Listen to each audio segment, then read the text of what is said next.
Sur OM5 TV, Lénaïque avec vous. Suzy Palatin était déjà venue sur mon plateau et je la réinvite aujourd'hui. Elle est accompagnée de son époux Philippe Peltrio, qui est médecin nutritionniste. Tous les deux vont nous parler d'un livre.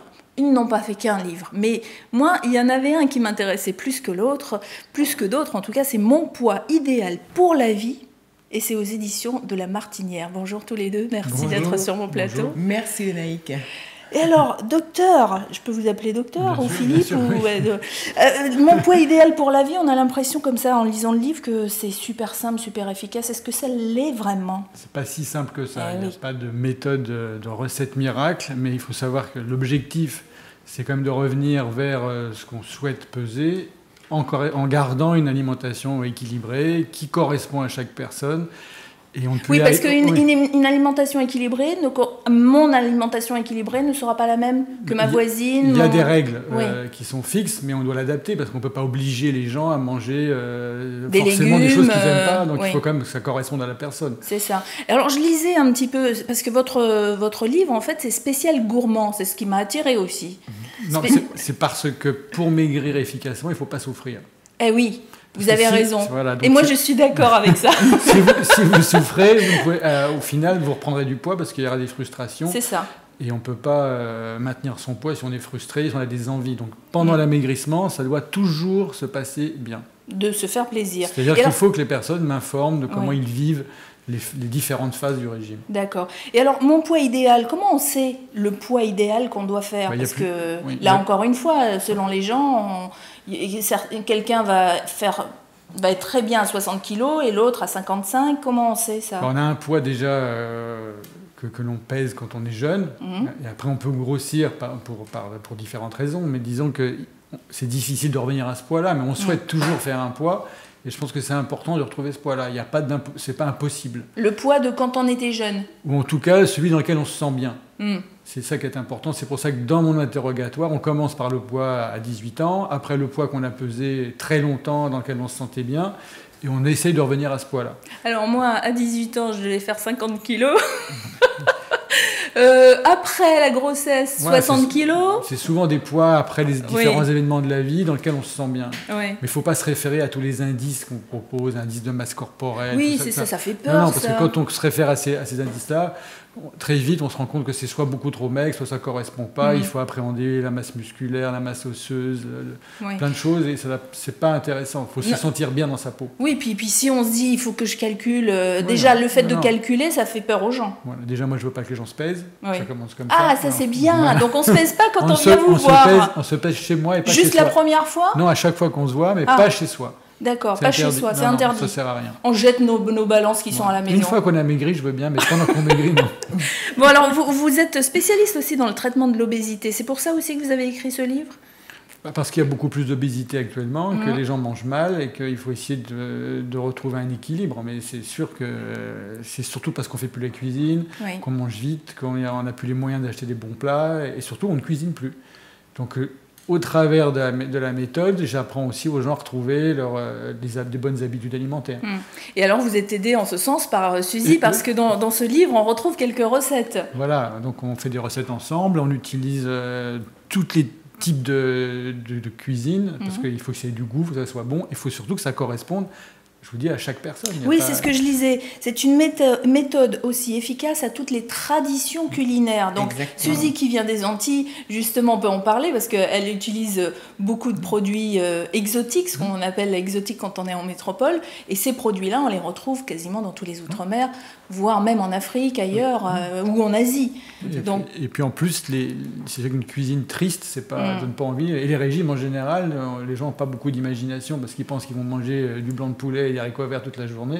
Ouais, ou des haricots verts, même pas faits à la poêle, mais voilà, sans assaisonnement et juste ou bouilli ou alors à la vapeur. Et c'est vrai que moi, je propose beaucoup l'assaisonnement, justement. Et je parle beaucoup de cuisine pendant mes consultations. Je ne parle pas que de la balance, justement, du poids, de la restriction. C'est ça qui est pénible. Ouais, c'est ça, c'est pénible pour vous, ça l'est aussi pour nous. Enfin, quand je dis nous, je m'inclus dedans, évidemment, parce que je trouve que j'ai des rondeurs. Donc, là, quand on a des rondeurs, on peut très bien vivre avec. Qu'est-ce que vous préconisez, C'est pour ça que je dis bien à mes patients, quel est le poids que vous souhaitez, dans lequel vous vous sentez bien. J'ai des personnes qui veulent pas être maigres, mais qui veulent retrouver une silhouette, être bien dans leurs vêtements, et donc ça correspond après à un poids et on essaye d'y s'y tenir. C'est pour ça que quand je parle de poids idéal pour la vie, c'est pas le poids forcément des 18 ans, c'est le poids dans lequel on se sent bien. En fait, la recette, c'est de réapprendre à cuisiner. Voilà, et ça se fait progressivement, très insidieusement. C'est pas, les gens ne sortent pas de mon cabinet avec un listing et avec ce qu'il faut faire, ce qu'il faut pas faire. Ça se fait Ou alors, vous leur envoyez Suzy pour faire la cuisine à la maison. Voilà. Mais alors, Suzy, justement, ces recettes, quelles sont-elles pour garder la ligne? Alors, elles sont très diversifiées, justement, pour que chaque femme s'y retrouve. Et c'est ça qui est important. Et c'est vrai que, on peut très bien avoir pesé 40 kilos quand on était jeune et vouloir peser après, se sentir très très bien à 70 et se dire mais moi je suis bien dans ce poids-là finalement. Quand j'étais jeune, j'étais trop maigre finalement. Voilà, donc c'est vrai qu'il a raison quand il dit ça, mon mari, que c'est le poids dans lequel on se sent bien. Et les recettes, pour ne pas rebuter les gens qui ont envie de maigrir, et envie de se mettre justement à la cuisine parce qu'on a tendance à cuisiner beaucoup moins, il faut que les recettes elles soient faciles. Donc j'ai pris des recettes qui sont faciles, qui sont irratables et qui respectent les traditions de chacun. Donc on retrouve la cuisine italienne, la cuisine africaine. Vraiment, j'ai fait alors un exemple de recette que l'on peut retrouver dans le livre, cette recette inratable. Alors, je ne sais pas si je l'ai mise dans ce livre-là parce qu'on a fait plusieurs. On a fait il y ensemble. Il y a Maigrir avec la méthode Peltrio, il y a Rester mince toute l'année, ça c'est d'autres livres. Voilà. Et donc, il y a on a utilisé des Christophines, on a utilisé des patates douces dans certaines recettes, vraiment des ignames. Donc, ça peut rester gourmand, en fait, ça c'est peut ça. rester, ça peut les rester recettes très, sont très gourmandes. Oui. Et alors, voilà. est-ce qu'on vivano qu'on adore, les poissons qu'on aime bien, la sauce chien, ce sont des recettes légères. Est-ce que dans vos préconisations, on arrête des choses? Par exemple, on dit, voilà, plus de beurre, plus de crème fraîche, non. En fait, l'équilibre alimentaire, c'est d'apprendre à gérer. Moi, je permets même de faire des écarts, même pendant le régime. L'idée, c'est de savoir comment les rattraper, jusqu'où on peut aller. Et effectivement, si on mange des croissants, du Colombo et des glaces toute la journée, au même repas, ça c'est pas l'équilibre alimentaire. Mais à la fin de mon régime, il n'y a pas d'interdit. C'est ça. C'est de retrouver une sorte d'équilibre. On arrive même à remodifier un peu la cuisine traditionnelle et la cuisine exotique en modifiant, en mettant moins d'huile, etc. Et les gens s'aperçoivent qu'ils peuvent très bien faire une cuisine plus légère, traditionnelle, et qui correspond à leur culture, mais qui est quand même un peu moins grasse qu'avant. Et puis de temps en temps, ils font vraiment la cuisine comme ils la font habituellement, mais ils rattrapent après, ils gèrent. Est-ce que vous avez l'impression que les mentalités changent justement à ce niveau? Parce qu'au fond, quand on vous écoute, on se dit personne ne devrait être mal dans sa peau. On devrait tous être bien, mais quelque part. Mais le problème, c'est qu'il faut une organisation. Il faut faire la cuisine, il faut faire les courses, il faut trouver les légumes. C'est ça qui est compliqué. Ça demande, et même ça aussi... parce qu'on a tendance à prendre les plats préparés. Les plats préparés ne sont pas toujours bons pour notre santé, parce qu'ils sont beaucoup de sucre et de sel. Beaucoup de sucre et de sel, parce que ça donne envie d'y retourner aussi. Donc en fait, il faut expliquer aux gens, il faut savoir qu'ils apprennent à se connaître, quelles sont leurs failles, ce qu'ils aiment, ce qu'ils n'aiment pas. Et une fois qu'on a... Si on est plutôt sucré, plutôt salé, plutôt gras... On ne peut pas changer radicalement une personne. Elle aura toujours ses besoins, ses envies, sa personnalité, donc il faut respecter ça. Par contre, il faut lui apprendre à gérer ça. Mais c'est un travail de titan, parce que ça veut dire qu'à chaque passion que vous recevez, vous avez je ne peux pas piquer le régime de ma copine parce qu'il ne correspondra pas à ce que je suis, moi. Tout à fait. Même s'il y a une méthode, ma méthode, je l'adapte à chaque personne.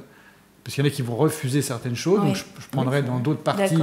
On peut commencer à la phase 2, à la phase 3, et pas forcément passer par la phase 1. Chaque personne, c'est déterminé, et à chaque fois qu'on se revoit, on redéfinit la phase d'après. Et vous l'expliquez ça bien dans le livre? Oui, parce moi je dis qu'il ne faut pas se peser, qu'il faut faire la cuisine, que même quand c'est des phases sévères, il faut cuisiner, il faut que ça soit toujours bon. C'est quoi une phase sévère? C'est vraiment la phase... la phase un peu starter qui motive, parce qu'il faut quand même qu'il y ait des résultats. Oui, c'est-à-dire que si je mange équilibré et que je ne maigris pas, ça ne va pas du parce tout que l'alimentation équilibrée ne fait pas forcément maigrir, elle va maintenir le poids. Donc il faut, par des phases successives, revenir à cet équilibre. Mais les phases dures sont jamais très longues. Et on peut faire même des écarts dans les phases dures. Donc c'est pour ça que c'est plus facile. Alors Suzy, on vous a interrompu. Non, mais je voulais dire par là, quand on a parlé du colombo, que les colombos, ce sont des épices qu'on peut utiliser aussi. Par exemple, on peut faire une vinaigrette et faire une salade de Christophine et se dire, par exemple, parce que j'adore les Christophines, j'en parle beaucoup, c'est vrai, mais se mettre une cuillère à café ou même une pointe de colombo dans la vinaigrette, la rajouter sur des légumes, c'est formidable. Et ça change tout. Mais oui, ça change tout. Oui, parce que la Christophine, elle est un peu fade, elle a un goût assez fade, voilà. C'est comme les courgettes. Mais même vos légumes que vous faites comme ça, les carottes, les haricots verts, vous faites une sauce et puis vous mettez un petit peu de poudre à colombo dessus. Laissez-vous aller aux épices. Mais oui, laissez-vous aller à vos épices, à ce que vous chérissez comme cuisine, à votre cuisine. Un conseil pour terminer.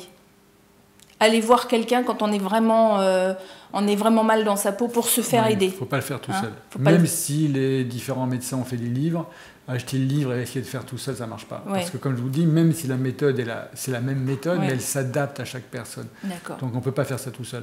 C'est trop compliqué. Suzy ? Et moi, je dis qu'il ne faut jamais abandonner son nutritionniste, même quand on a réussi à avoir son poids. Non, mais c'est vrai, il faut aller le voir.